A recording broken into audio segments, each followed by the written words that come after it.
the end of last class, I suggested that from here on out I'm going to be assuming that there is no soul. I'm going to be discussing the issues that we turn to hereafter from the perspective of the physicalist, the person who says that a person is basically just a fancy body, a body that can do certain special tricks, a body that can function in certain ways that we associate with being a person, a body that can P-function, as we put it.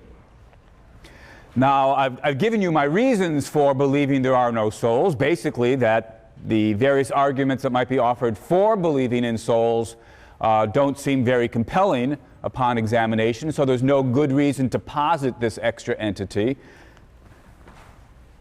For the most part, then, I'm going to be putting aside soul talk. Periodically, I'll come back and talk about how some issue that we are considering might look from the perspective of somebody who does believe in souls. But as I say, for the most part, I'm going to be assuming there are no souls. For those of you who still do believe in the existence of souls, I suppose you could take a great deal of the discussion that follows as some form of large conditional or subjunctive.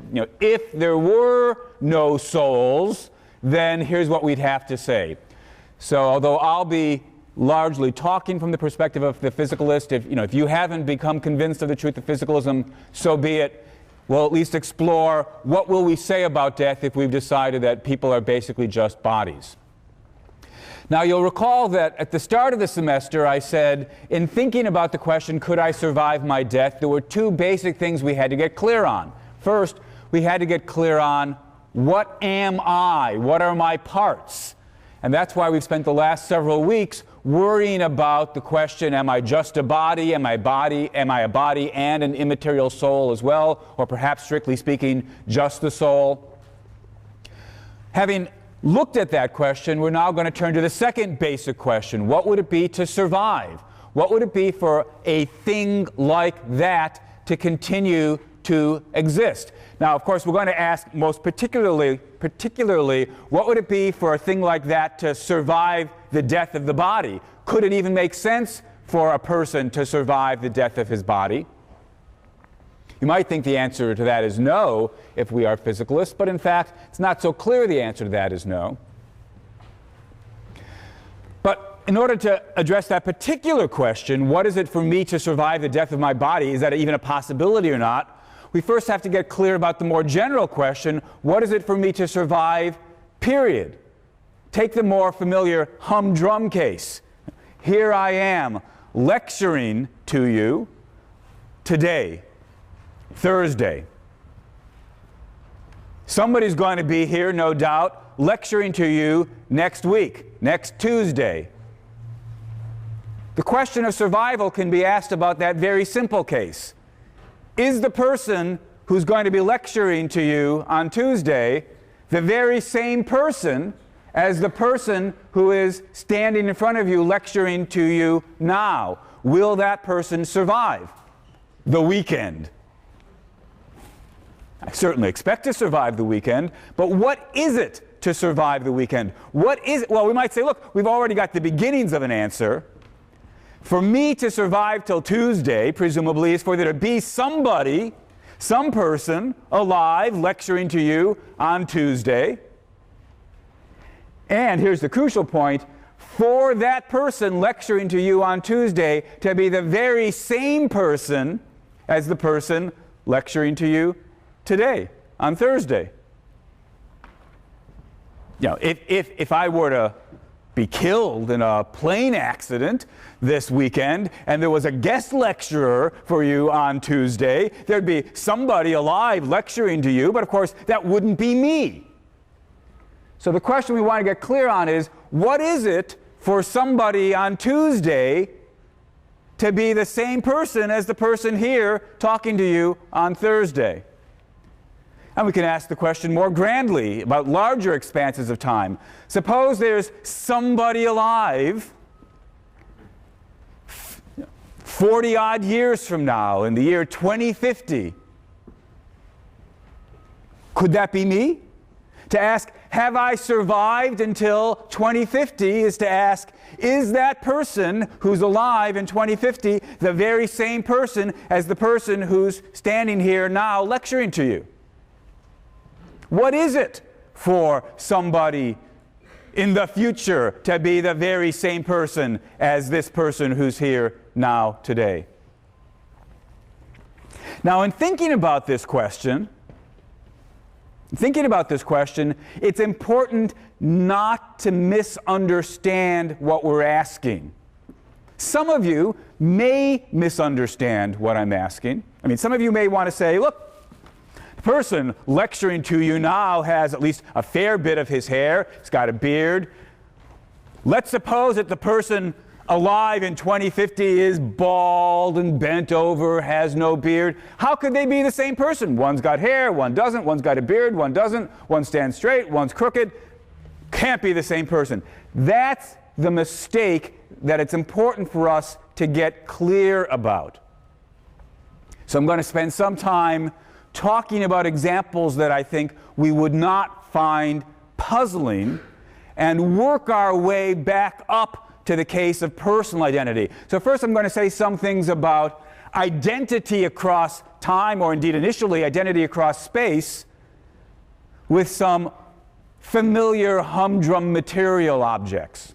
So let's start. Suppose you and I are walking along and we see a train. So let me draw the train first.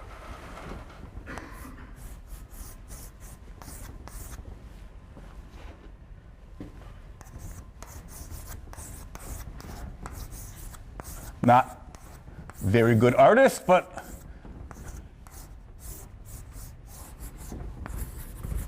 all right, there's our train.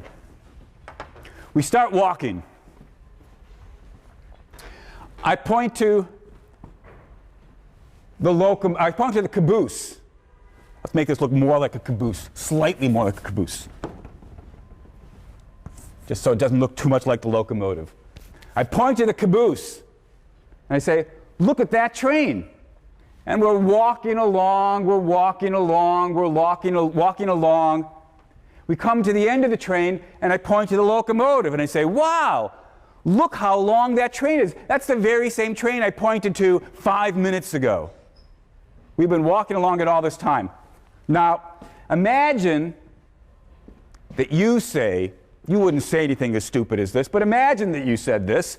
You say, yeah, this isn't the same train as the train we pointed to 5 minutes ago. After all, right now, what you're pointing to is a locomotive. Whereas 5 minutes ago, what you pointed to was a caboose. A caboose isn't the same thing as a locomotive. How could you possibly say it's the same thing? Who could possibly make a mistake like that?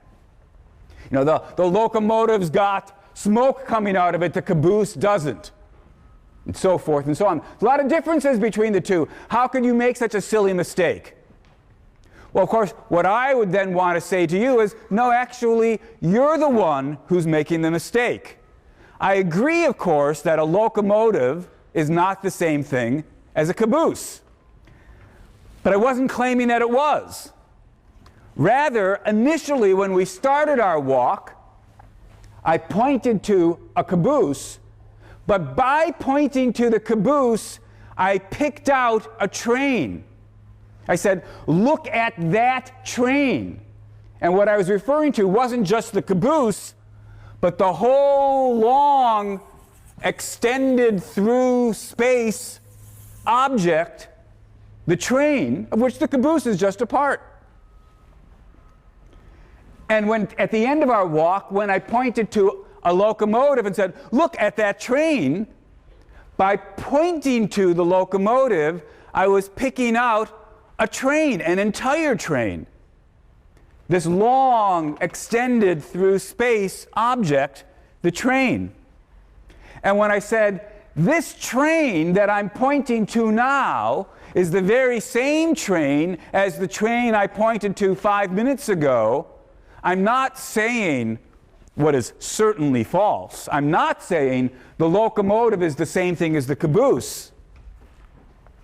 Rather, what I'm saying is the entire extended through space train that I'm pointing out now is the same train as the entire extended through space train that I picked out 5 minutes ago. And that claim, far from being false, is true. Now, as I say, none of us would make that mistake. But it's a tempting mistake if you're not being careful, and that mistake might mislead us if we start thinking about the personal identity case. But let's continue with the train for a bit. Suppose, as we're taking our walk, part of the train isn't visible. There's a large warehouse that's blocking the view. We're walking along the way, we see a caboose, I say, there's a train. Then for a while we're walking, we don't see anything because all you can see is the warehouse. And then after we get past the warehouse, very long, block-long warehouse, I see a locomotive and I say, hey, look, there's a train. And then I ask you, do you think this is the same train as the train we pointed to before? Now again, it's important not to misunderstand that question, right? That question is not asking, is the locomotive that we're pointing to now the same as the caboose that we pointed to earlier? No, of course not. The locomotive's not the same as the caboose. But that's not what I'm asking. What I'm asking rather is, remember earlier when I pointed to the caboose? In doing so, and I started talking about a train, I was picking out some entire extended through space train. Right now, in pointing to a locomotive, I'm picking out not just a locomotive, I mean to be talking about an entire train, some entire extended through space train. And I'm asking not about the locomotive and the caboose, but rather I'm asking about the trains that I pick out by means of the locomotive and caboose. Are they the same train? And the answer is, don't know, can't tell. The building's blocking the view.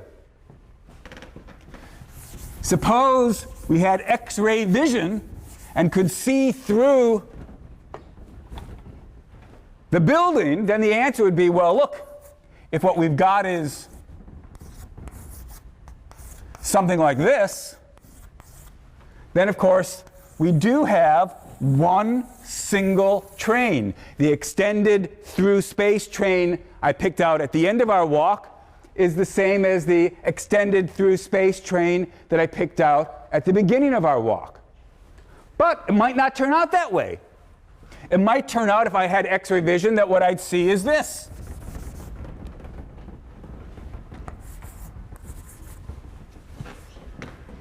Then the answer would be, there's not one train here, but two trains. The extended through space train that I'm picking out when I point to the locomotive turns out to be a different train from the extended through space train I picked out when I pointed to the caboose. If I don't have X-ray vision, I don't know which of these metaphysical hypotheses is the correct one. All right, easy enough with trains. We know how it works with trains. Let's talk about something not a whole lot more complicated. Cars. Used to have a car I bought in 1990. My ability to draw cars is even worse than my ability to draw trains. There's my car in 1990. It was new. It was sparkly. Then I drove it for some years and I got some dents and so forth and so on. There's a smile. By 1996 or 2000, it wasn't looking so good.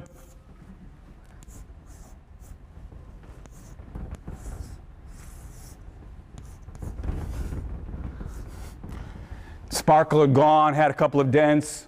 That was the car in 2000. By 2006,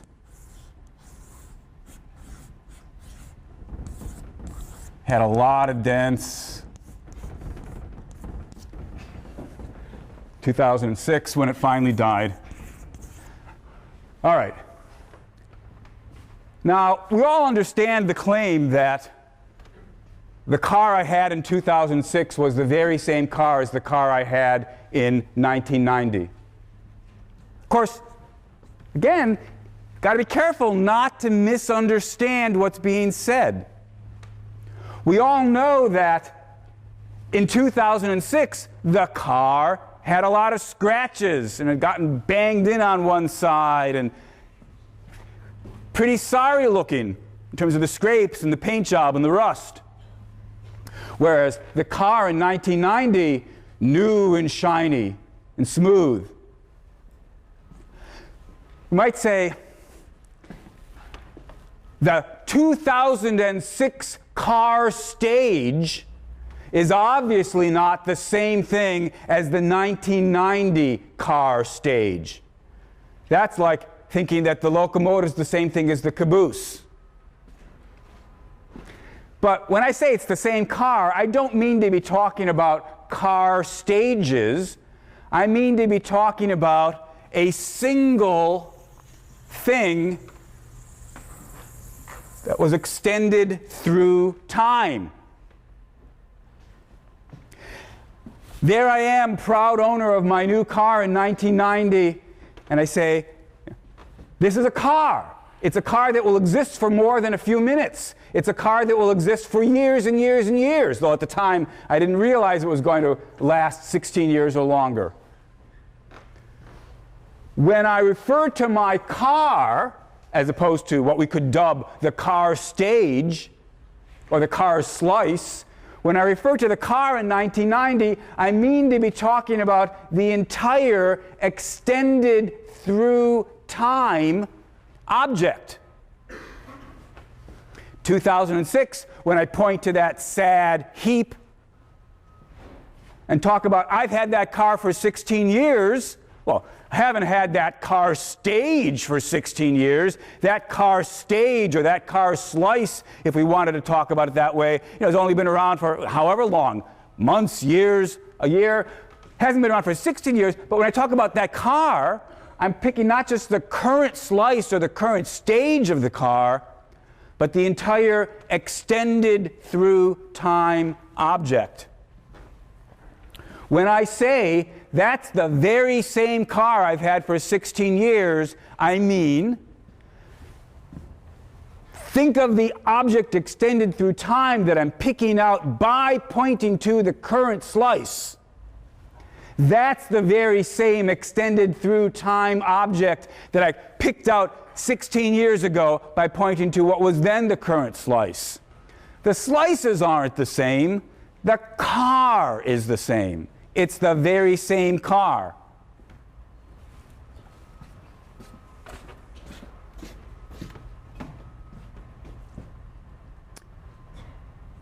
Well, now let's imagine a somewhat more difficult case. The end of 2006, my engine failed. I sold the car to a dealer, junk dealer. Suppose that in 2010, I see a car in the junk lot, and it looks familiar to me.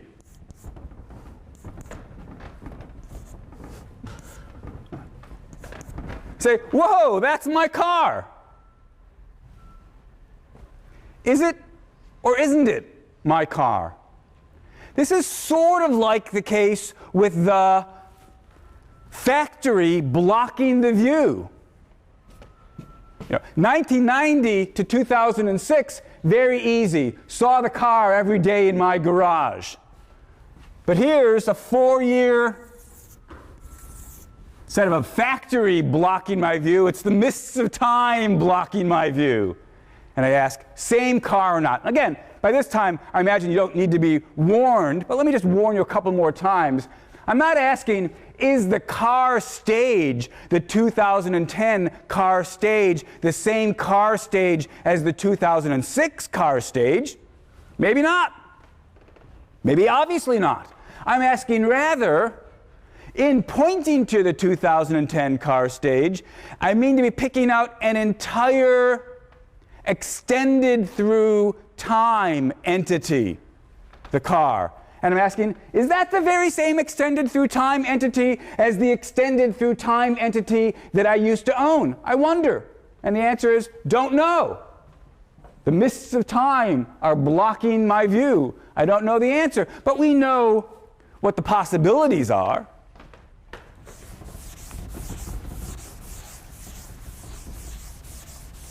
One possibility is that indeed it's the very same. I won't draw it all. 2008 and so forth. It could be the very same car. If we knew what it took to have the various stages of a car add up to the very same car, then that would be one possibility. But there might be a different possibility. Could have been that after I sold it to the junk dealer, he crushed it, turned it into a heap of metal, and that was the end of my car. And the car I'm seeing on the dealer's lot in 2010 might be some other car with its own history. What we're wondering about is there a single, oh, here's a piece of jargon. Is there a single space-time worm here, or are there two? When I look at the car in 2010 and say, there's a car, I wonder if it's the same car, I'm asking about this thing that's extended, well, obviously through space, since cars take up some space, and through time. Looks a bit like a worm, so philosophers call them space-time worms. Is the space-time worm that makes up this car the same space-time worm as the one that made up my car? One worm there or two? And the answer might be, don't know.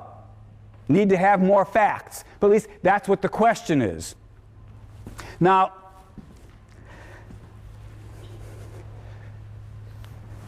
metaphysically, there's different ways of trying to pose the set of issues that I've begun to talk about. Should we say, as we might say with the train is made up out of the various cars, the locomotive, the caboose, and the intervening cars. So the train, that's the way we normally think about trains, at least the way I normally think about trains. The train's a bit like a sandwich, right? The metaphysically fundamental things are the caboose, the locomotives, the intervening trains. If they're glued together in the right way, they make up a train. What's the right kind of metaphysical glue for trains? Well, it's being connected with those little, locks. That may or may not be the right way to think about what I've been calling car stages or car slices. On some metaphysical views, you might say, just exactly like with the train, the car stages are the metaphysically fundamental things, and a car, something extended through time, is glued together like a sandwich from the car stages. And then we might worry about what's the relevant metaphysical glue for cars. On other metaphysical views, no, what's really prior is the car itself, and talking about car stages is a certain convenience, a kind of way of chopping up the fundamental thing, the car. So to use an analogy that I think David Kaplan, a philosopher at UCLA, offers, it's as though you have to think of it more like a bologna or a salami that you can slice. If for certain purposes you can talk about slices, but the fundamental thing's the salami. All right. In thinking about cars, should we say that the fundamental thing is the car stages and they get put together like a sandwich to make cars? Or should we think that the fundamental thing is the car extended through time and they can be sliced up to make car stages? For our purposes, I think we won't have to go there. Doesn't really matter. As long as we're comfortable talking about entire space-time worms, the cars, and the slices, or the stages. We don't have to ask which is metaphysically prior. I should also mention that there are other metaphysical views about what goes on when an object exists over time. I've been here helping myself to the suggestion that we should think about extension over time analogously to the way we think about extension over space. That's why I started with a spatial example, the train, and moved to the temporal example, the car. And there are those philosophers who think that's exactly the right way to think about it, and those philosophers who think, no, that's misleading. When an object is extended over time, really the entire object's right there at every single moment. These are interesting and difficult questions, but again, I think for our purposes, we don't have to go there. So I will help myself to this language of space-time worms, objects that extend not only over space but also over time, and distinguish the entire worm from the various slices or stages that either make up the worm or that we could slice the worm into. The point that I've been emphasizing is, well, first point, of course, has been don't confuse the stages with the entire space-time worm. The stages can differ without the entire space-time worm being a different worm. Second question I've hinted at that we're about to turn to, not literally turn to in a moment, but shortly we'll turn to, is what's the relevant glue? What makes two stages of the very same thing? In the case of trains, as I say, it's fairly obvious. What is it in the case of cars? What makes the 1990 car stage a stage in the very same car, the extended through space and time worm car, as the 2006 stage? What's the metaphysical glue that glues these stages together? And the answer, not that there aren't puzzles about it, but the answer is roughly, it's the very same car if it's the very same hunk of metal and plastic and wires. There was the car. Car's just some metal and plastic, rubber. And that very same hunk continued into 2000 and continued into 2006. The glue, the key to identity across time for cars is being the same hunk of stuff. Now, that doesn't mean it's got to be the same atom for atom. We know that's not true. Look, think about my steering wheel. Every time I grabbed the steering wheel to drive, I wore away thousands of atoms.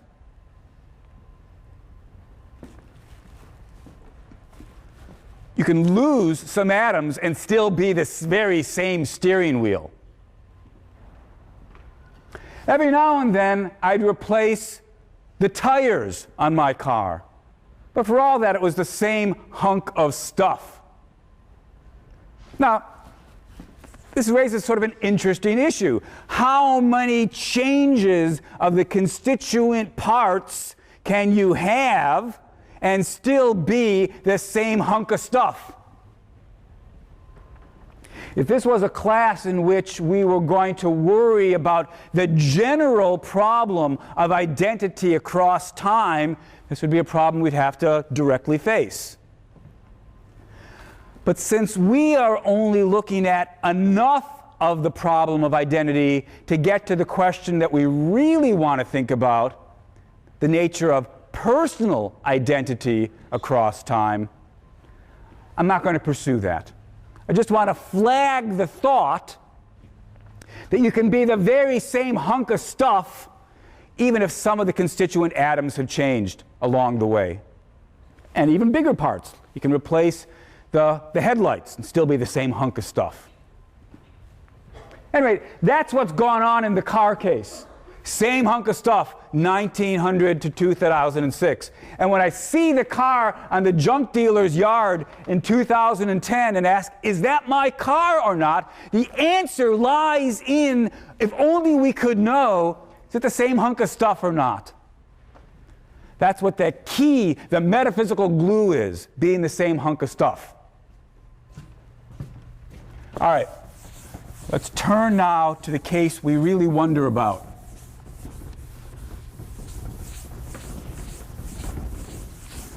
Personal identity.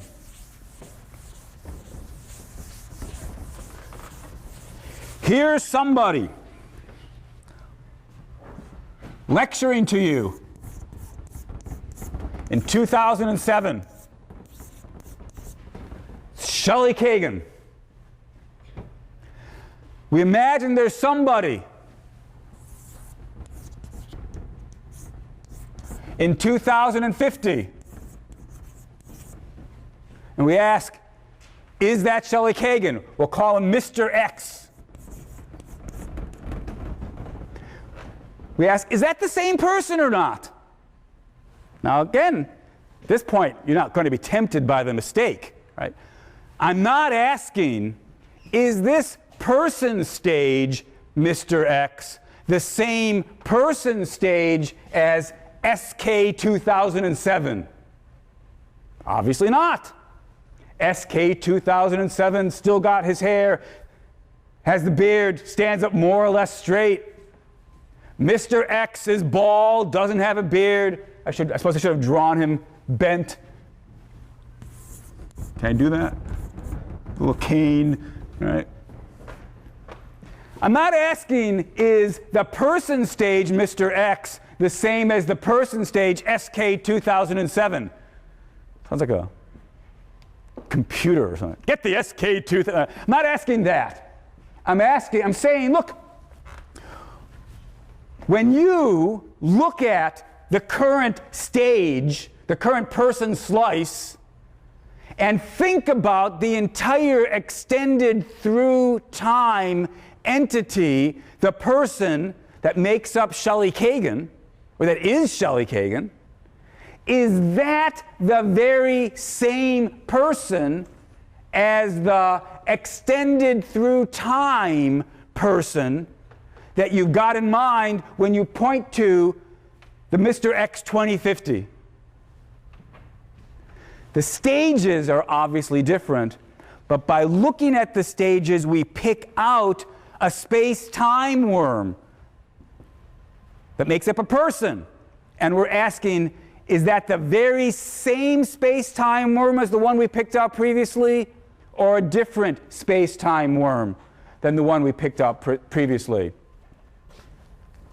And the answer, presumably, is going to be, well, it depends on getting clear on whether the stages are glued together in the right metaphysical way. And so what we'd like to know is, well, what does it take for two person stages to make up or be part of the very same extended through time person? What's the metaphysical glue that underlies being a single extended through time person? What's the key to personal identity? If we could get clear about the answer to that metaphysical question, the key to personal identity, we'd at least know what we needed to find out to answer the question, is this one person or two? Are the pieces glued together in the right way? Different question. The question that we're ultimately hoping to get an answer to. Could I survive my death? Well, look, think again about the question we started with. Could I survive the weekend?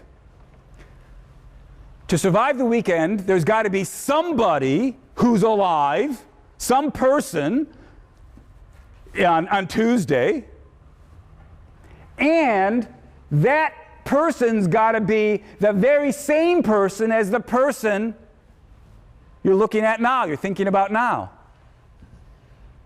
Or to put it in terms of stages, that person's got to be, that stage, that slice, has to be part of the very same extended through time, space-time worm as this stage is. They've got to be glued together in the right way.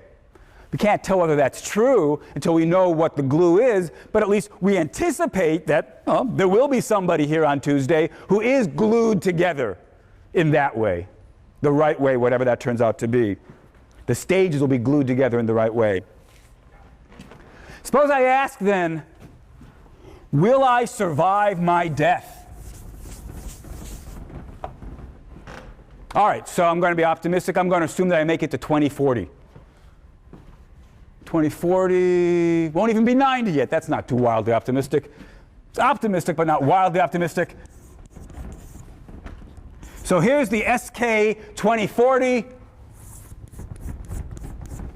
We know that there's an extended through space and time, space-time worm, a person. Then let's suppose, sadly, 2041, my body dies, and I ask, could I survive my death? That is to say, the death of my body. Well, we want to know, after 2041, let's say 2045, is there somebody who's a person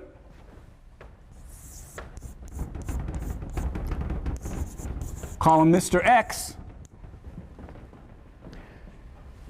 Could it be the case that there'd be a person in 2045 after the death of my body in 2041? Could it be the case that there's a person who's part of the very same space-time worm that you're thinking about right now? Could that be or not? We can't answer that question until we are clearer about what does it take to have identity across time. What's the key to personal identity? What's the metaphysical glue? Once we get clear about what the relevant metaphysical glue is, we'll be in a position to start asking, could this happen or not?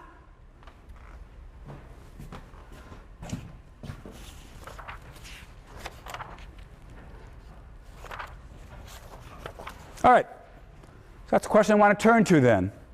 What are the possible positions on this question? What's the key to personal identity?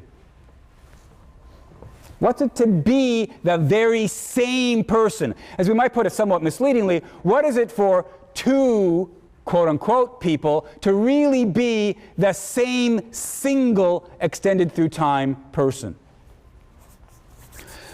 Suppose we believed in souls. Then here would be a natural proposal. The metaphysical key to personal identity is having the very same soul. So suppose I was a dualist. I'd say, look, you're looking at a body, but connected in this intimate way with this body is a particular soul, the soul of Shelley Kagan. What makes it true that the person lecturing to you next Tuesday is Shelley Kagan, the very same person? What makes that true is that it's the very same soul. As long as this soul is here again on Tuesday, it'll be Shelley Kagan. If it's a different soul, it's not Shelley Kagan. That's the natural thing to suggest if we believe in the soul view. The key to personal identity, not the only thing a soul theorist can say, but the natural thing for a soul theorist to say, the key to personal identity is having the very same soul. Same soul, same person.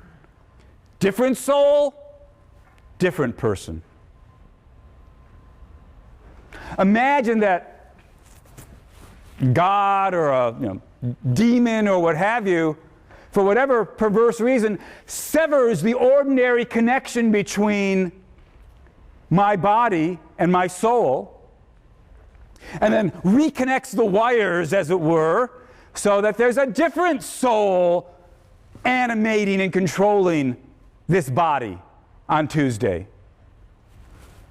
For whatever perverse reasons, maybe to make some sort of philosophical point, that person decides to come in anyway on Tuesday and lecture to you about philosophy. According to the view that we're taking, which we'll now call the soul view, according to the soul view, it won't be me lecturing to you on Tuesday. Why not? Because we've just stipulated it's not the same soul. It's a different soul. The key to personal identity, according to the soul theory of personal identity, the key to personal identity is having the same soul. When I ask myself, will I survive the weekend? What I'm asking is, will my soul still be around come Tuesday? As long as my soul still exists and is functioning, it's still me. I'm still around.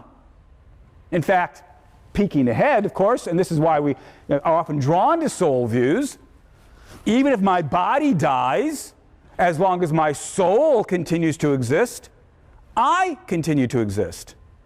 The key to personal identity, according to the soul view, is having the same soul. As long as my soul continues to exist, it's still me, whether or not my body's still alive.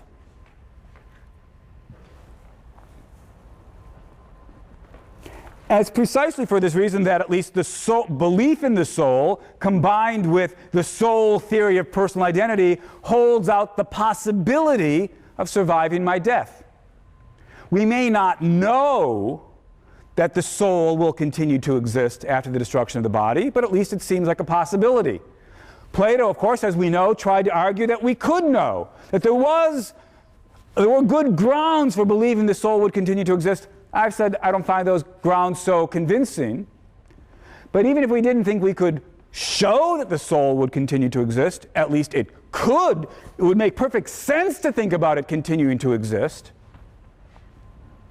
And so I could survive the death of my body.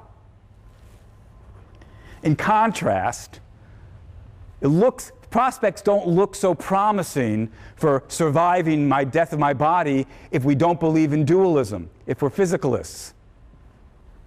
If a person is just a P-functioning body, how could it be that after the death of his body, he's still around? Well, we'll say more about that a little bit later. Come back to the soul view. It's me as long as it's the same soul. It's not me if it's a different soul. Now consider the following possibility. Suppose that over the weekend, at 3 a.m. Saturday night, Sunday morning, while I'm asleep, God replaces my soul with a different soul, hooks it up to the body, gives that soul, that replacement soul, all of my memories, all of my beliefs, all of my desires, all of my intentions. Somebody wakes up Sunday morning, says, hey, it's a great day, wonderful to be alive, I'm Shelley Kagan, got to get to work, whatever it is. Says, I'm Shelley Kagan, but he's not. According to the soul view, he's not. Because according to the soul theory of personal identity, to be me, that person's got to have my soul. And in this story, he doesn't have my soul. My soul got destroyed, let's suppose, 3 a.m. Sunday morning. A new soul got created. It's not me. There's a person there, all right. It's a person that doesn't have a very long history. Maybe he'll go on to have a long history. but it's a different extended through space and time person than the one you're thinking about right now. Because according to the soul view, to be me, it's got to have the same soul, and we just stipulated not the same soul. Think about what that means. If God were to replace my soul Saturday night, I die. And the thing that wakes up Sunday isn't me. Of course, he'd think he was me. He'd think to himself, I'm the very same person who was lecturing about philosophy last week.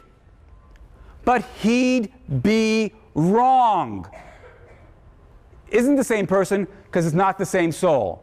He'd be wrong, and notice this, there'd be no way at all he could tell.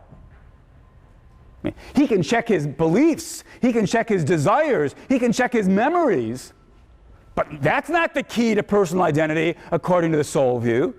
The key to personal identity according to the soul view is having the very same soul. Can't check that. You can't see the soul to see if it's the same one. So if this were to happen to him, he wouldn't be Shelley Kagan, the person who'd been lecturing last week, but there'd be no way at all he could know that. And now, the question you need to ask yourself is, how do you know this didn't happen to you last night? You woke up this morning thinking, I'm the very same person, Joe, Linda, Sally, whatever it is, the very same person who was in class yesterday. How do you know? How could you possibly know? If God replaced your soul with a new one, destroyed the old one, gave the new one all the old memories, beliefs, desires, goals, and so forth, that person who was in class last week, yesterday, died. The person who's here now hasn't been around 10 years, 20 years, what have you. You were born a few hours ago. And there'd be no way at all that you could possibly tell. How do you know, not only that it didn't happen to you last night, how do you know something like this doesn't happen every single night? Every hour, on the hour. Every minute, every second, God whips out the old soul, destroys it, puts in a new one with, maybe souls only last for a minute and a half.